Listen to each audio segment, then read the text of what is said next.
Today we're going to get started with the next one on the list, which is deflection. As you can see here, the list in front of you, the next one after decoy is deflection, and so let's jump right in. Moving on to deflection, I want to start with a really basic one. We'd like to get our queen to f6 to checkmate him on the dark squares, but the black queen is guarding it. How can we deflect it away? Pause your videos if you haven't. Rook to d7. Queen takes d7, queen to f6, followed by checkmate on the dark squares. You should notice that if you're having trouble considering all the different sacrifices and the complex ideas, remember that you have a luxury in all of these positions of knowing there must be something, otherwise I wouldn't have set up the position, right?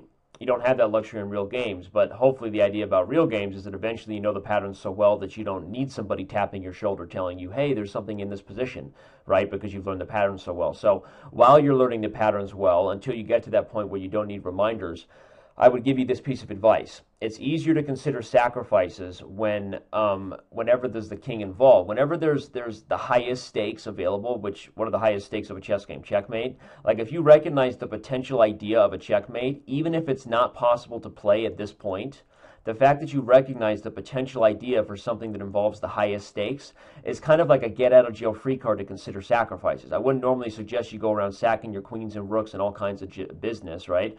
But in this situation, if there's something of the highest stakes available, you almost have to consider it. It's your obligation to consider every possible deflection or any kind of tactic.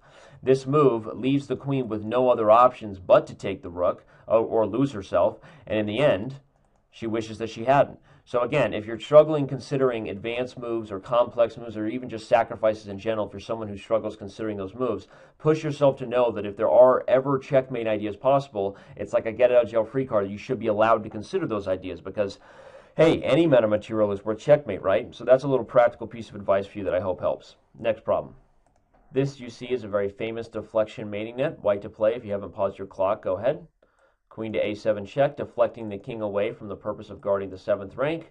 And after king takes a7, rook takes c7, knight takes b6 is checkmate.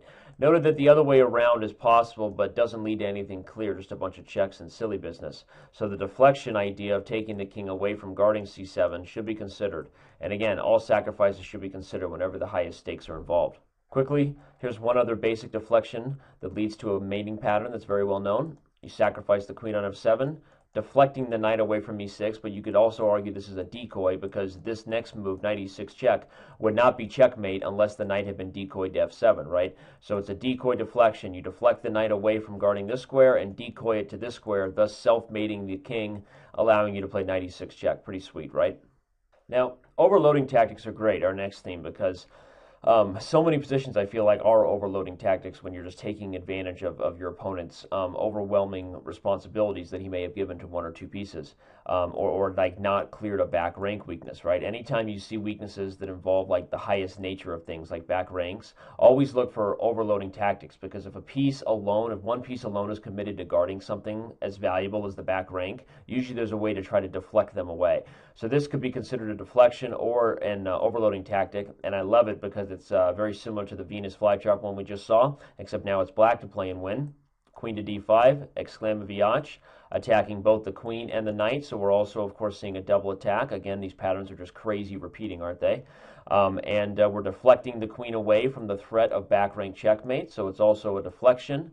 But the main point is that it's overloading because the queen has to move, and it's overloaded between the back rank responsibility and guarding the knight. We've taken advantage of it, but that awesome double attack deflection, and we win the knight on g5 because the queen on d1 was overloaded of responsibilities.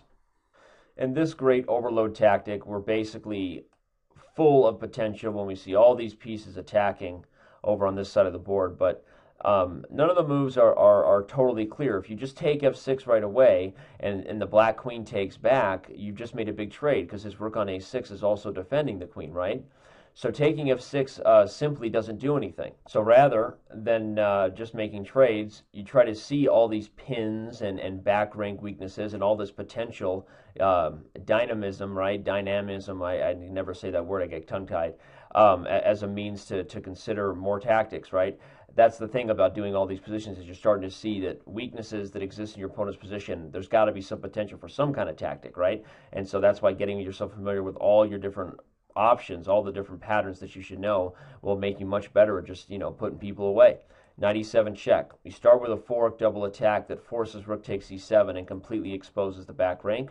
And after queen takes f6, we see another double attack on g7 and c6, and rook to d8. Why do I consider this an overload tactic? Basically because of this position here, where we see so many pieces hanging, and the queen with the responsibilities of guarding the back rank and the threats along the sixth rank were simply too much. So it was a clearance sacrifice at the d file, it was a double attack, it was a fork, it was also an overloading tactic.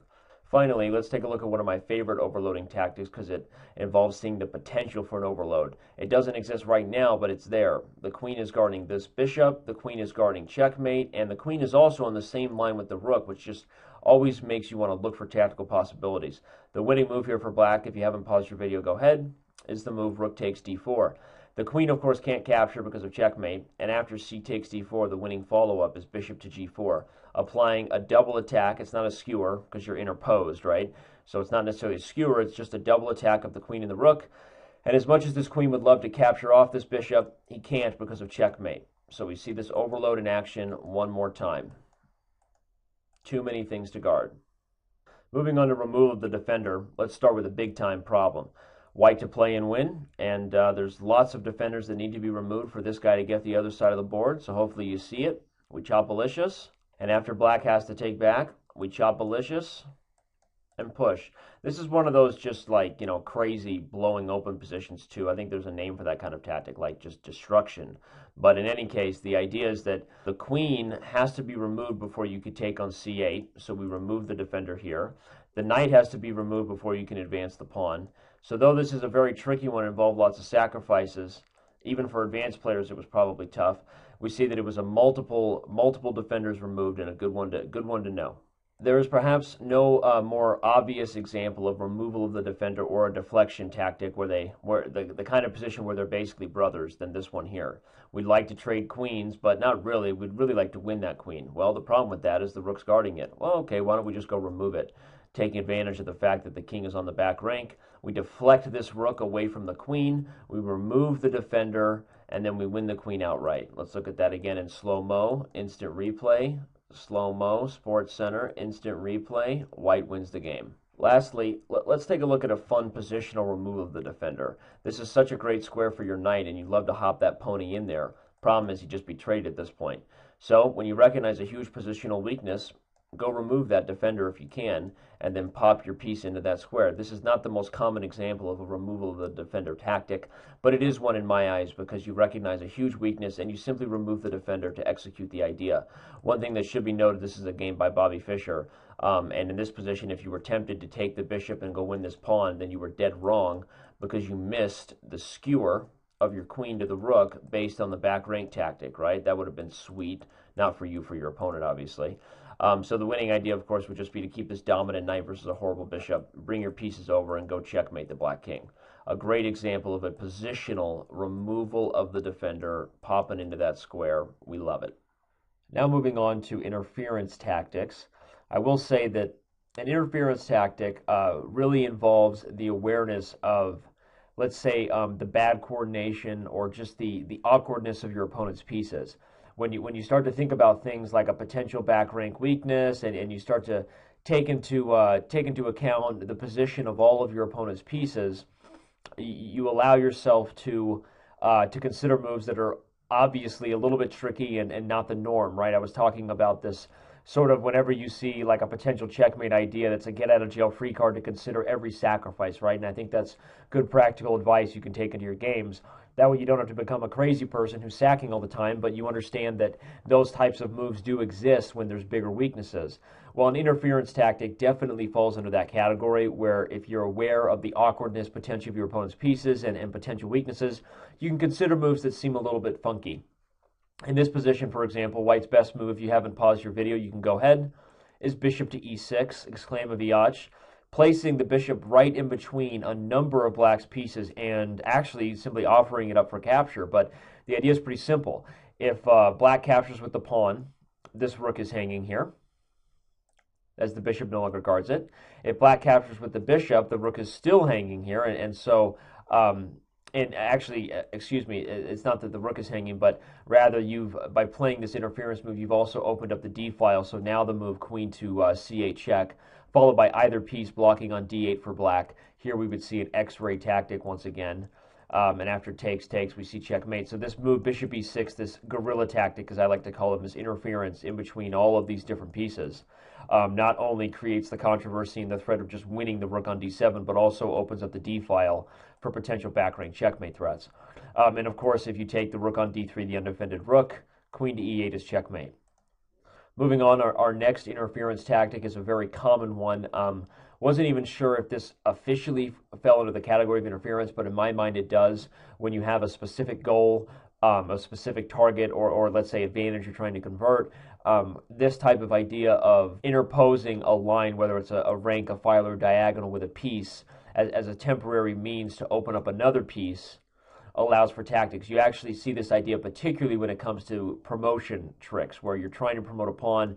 Pushing it right away likely would not be good enough here, as after the move a3, black does get closer to getting a queen. And so in many of these cases, white has even better than just queening the pawn, but rather just to sacrifice the knight, cutting off the line, and after rook takes c8, playing the move rook to d8. So the knight went to e8, interfering with the rook's protection of the c8 square. And after rook to d8, there's no way to stop white from promoting this pawn and getting a full queen without even giving black the option to sacrifice back. Finally, from the black side, we see a pretty famous interference idea, and rather tricky one even for advanced players. And it has to do, again, with looking at all the awkwardness of your opponent's pieces and the potential threats and diagonals and squares that you control. And you kind of just have to put all the pieces together. You have to be willing to consider different options whenever you see there's awkward things going on. In this position, black has the brilliant move rook to e1. A very strong move that takes advantage of the fact that if rook takes e1, knight f2 check wins the queen. So I guess we could call that a removal of the defender idea if we're trying to apply this fork. But the obvious case is that white will probably not take with the rook, as it seems a lot better to take with either the knight or the bishop. But either one of these moves will also lose the game to this nice move, knight to b2. Unleashing the queen, threatening checkmate on f1, which, by the way, only works because the queen on d1 is now cut off. Again, to see that in action, we sacrifice the rook in order to cut off the queen's protection of the rook, and after white captures the move knight to b2, unleashing the queen to attack the f1 square, and in this case, threaten checkmate. White will simply be losing the queen here, as taking the knight on b2 would be even worse. A pretty good example, pretty tricky example of interference. If anybody solved that one for black, you get kudos. And after bishop takes or knight takes, we see this discovery idea. Again, more tactics just intertwining with each other, and black is winning the game. Moving on to a tactic we foreshadowed in the last set of problems with interference. Here we see the idea of an X-ray in full force. If you'd like to take a moment to pause the clock and guess what white does here, you can do so. The move here is the move queen to b4. Exclaim viach, with the immediate threat and idea obviously being a double attack of the two rooks. Of course, the queen is not capturable by the rook because the back rank is an issue. So black plays the only move here, a very tricky move, rook to d8. Now we see multiple threats on both players' back ranks, right?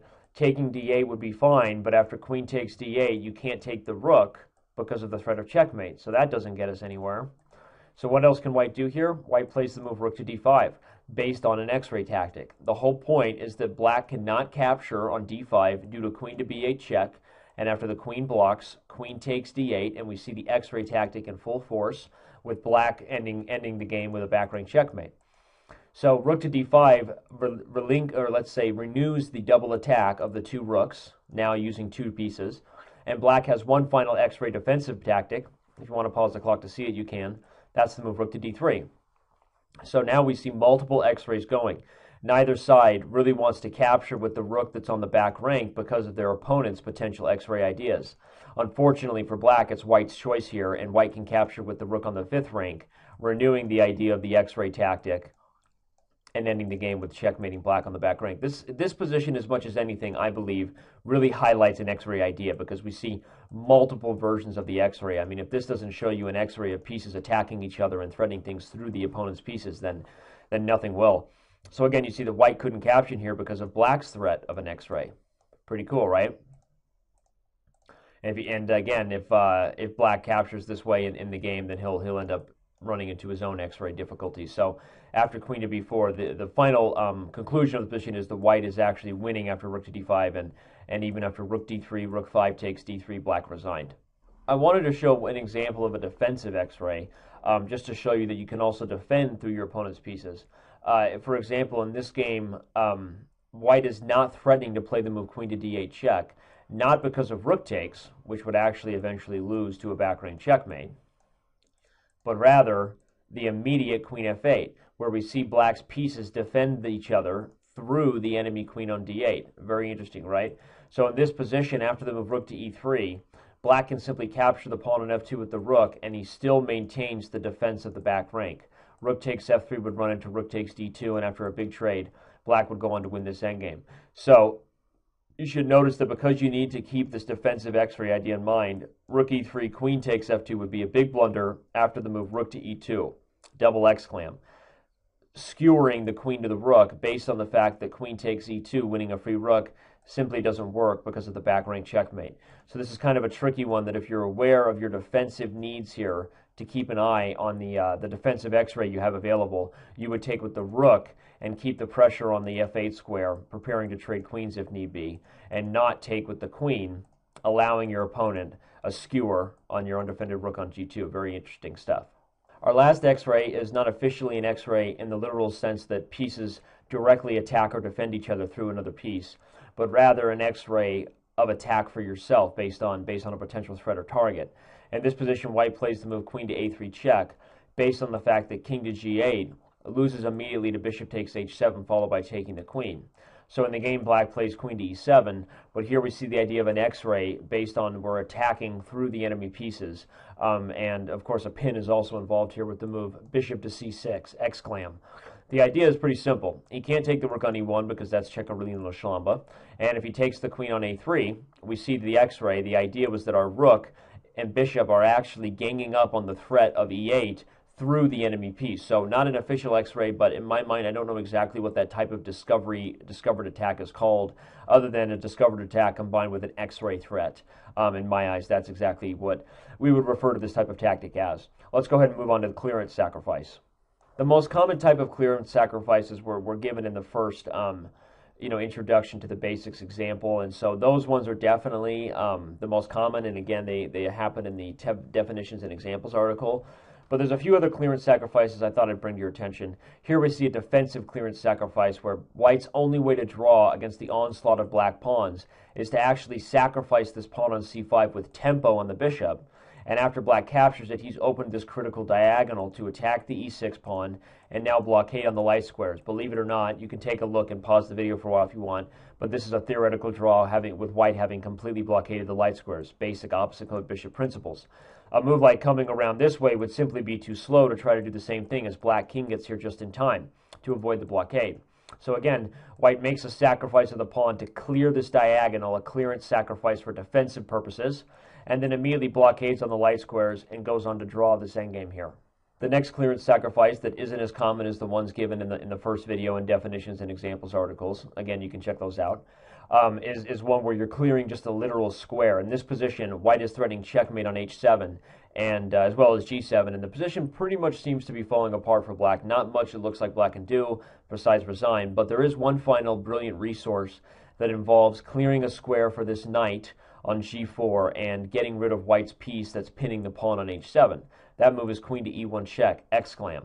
The rook has to take it, obviously, and after knight f2 check and taking this rook with check, all checks you'll notice, black actually goes into an endgame where he's the one winning, easily winning up the exchange. So notice the start of the position seemed like doom for black, but black sacrifices this queen to free the f2 square for the knight, and then follows that with a 4 series of moves that actually wins this queen on g6. So the clearance sacrifice was involved when black sacrificed this piece to clear a square. You can find clearance sacrifices in your own games by sometimes using imaginary chess. You're like, gosh, if I could put a piece anywhere, what would I do? And what kind of tactics would I like to have here? It's good to let yourself think about the different weaknesses in your opponent's position by kind of having an imagination about what tactics you'd like to achieve. Maybe sometimes you become aware of an idea that you didn't already know was there, right? This is imagination, Holmes. Let's move on to the next one. Our final idea of a clearance sacrifice will be one that we've seen before, and one of opening up files or diagonals. Here we see the move bishop to c7, clearing up the file for the rook to attack the eh square, and regardless of how black captures on c7, we're coming down with the rook and eventually queening this pawn.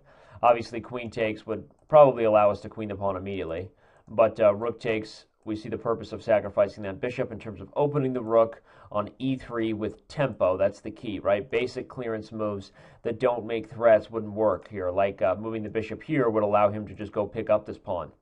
So the idea of sacrificing this bishop to clear the rook with tempo is really key. It also cuts off the rook and queen's protection of the d7 pawn, which enables us to execute the tactic. Of course, there are so many different types of Desperado and switch and zug tactics. We've already talked about a couple of switch and zug or Desperado type moves that have been played in some of the other tactics here. This position has a very famous type of Desperado idea for black. Here, the rook is already attacking the queen is already attacking the rook, so not a position where maybe there's pieces hanging right now for both sides, but it is one where there is the potential for that. Rather than taking f5, allowing this rook to be taken and headed to an endgame where white's actually probably a little bit better due to black's open king. Black has a brilliant Desperado move here. Rook to b3, double exclam, creating a position where just about everybody and their cousin is capturable in multiple different ways, right? It's just insane.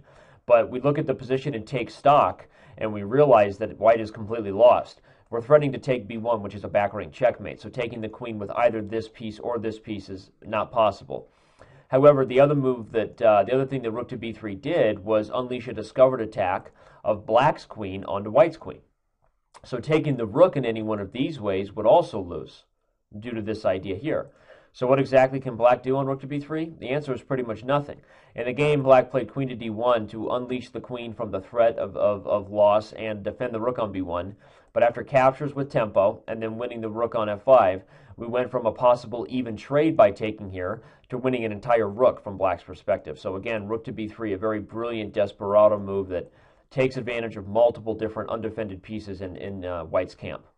I have to encourage you to see the Desperado and switch and zug examples we left in the definitions and examples article again if you haven't already, to see a couple others. There's a positional Desperado move, the one with bishop to a6 exclam. Go check it out. You'll see what I'm talking about. That I think is a really good example of a Desperado move to find. Not going to cover that one here, but instead I'm going to end with a defensive Desperado, which is always fun to see when you're in trouble and you find that the only recourse is a very, very desperate move and a brilliant desperate move. The move here played by white was queen to f6, a very, very strong move that threatens checkmate on g7, and the queen, of course, isn't capturable on f6 because the rook comes down to e8 checkmate. The more you look at it, it seems like black has just lost. The other threat is even queen to g7 check, and after the bishop takes it, rook down to e8 check, bishop f8, rook takes f8 mate. Really, really difficult to see how black can deal with this, but there's a Desperado, brilliant defensive idea. Queen to c1, double exclam. Literally putting the queen on a square where it's hanging by both of white's pieces, both the rook and the bishop. But if either one of them takes it, now the possibility of taking this queen and defending the endgame just became possible. If bishop takes it, the same thing takes place. In fact, black is actually better given the fact that he's up a pawn in this endgame. So after queen f6, queen to c1, the position is very unclear, and that's the evaluation we'll leave it with. The defensive move that pretty much saves the game for saves the game for black and leaves it with a very tricky and unclear position. A brilliant one, a very nice idea to remember. Take a look at that. Now, we did a basic windmill in the first video showing the Morphy's mate. Not a great example of windmill, I guess, in terms of multiple checks. If you want to, again, see the most famous windmill in the history of chess, you can see the Tory game that's, again, listed in the definitions and examples article that really gets the concept down. So here what we did was to try to take it to the next level where you recognize the possibility for a windmill. Whenever you have the rook and bishop lined up on a square close to the king, the windmill tactic should definitely be something on your mind. So here again we show a kind of more advanced example where we see the potential for a windmill, and that opens up the door for a brilliant tactic. Here, if you haven't paused the video, go ahead. White played rook takes e6, and after queen takes e6, sacrifices the queen on f8. Note that a check on e1 would allow me to simply block and head to an endgame up a piece. So black captures f8, and after rook takes g7, king to h8, we see the windmill tactic lined up. Now the best way to do this one is to make sure you take this pawn and threaten the queen right away. Giving a check anywhere else would actually allow black to block and head into a rook ending where he's pretty much equal. So instead, we give this check. Now, if the king repeated, we could either take the queen or repeat for another move we wanted to, doing another windmill. But the best move is rook to f6, and this is the one that really highlights that this is a windmill example here, and that is the move rook takes f6. I love this move because it really shows you that when you have a windmill tactic set up, a windmill formation set up, your opponent doesn't have anything to help them in many cases. Like even a check here would allow me to move with a discovered check, right? It's always nice to defend a check with a check. They give a check and we give a discovered check, right? Nothing but fun in terms of that. Just good old-fashioned family fun for the kids. And again, let's look at it. Good old-fashioned family fun. Bam, slam. Oh, guess what, ma'am? You got nowhere to go. Next problem. I decided to use one more example that was very similar to the one I gave in the first video, though not quite. Shows the power of the Morphy's mate idea and the windmill once again. We play the move rook to g5, and after this we see the discovered threats. The rook and bishop line up on g2, and we also make a discovery of our queen attacking his queen. Sorry for that. Rook to g5. And queen takes g5 would only lose the queen, so she takes on d7. Rook takes g2. Windmill check. Back. Windmill check. Back. We can actually repeat the windmill checks if we just want to show how powerful the windmill can be when we're just checkmating our opponent.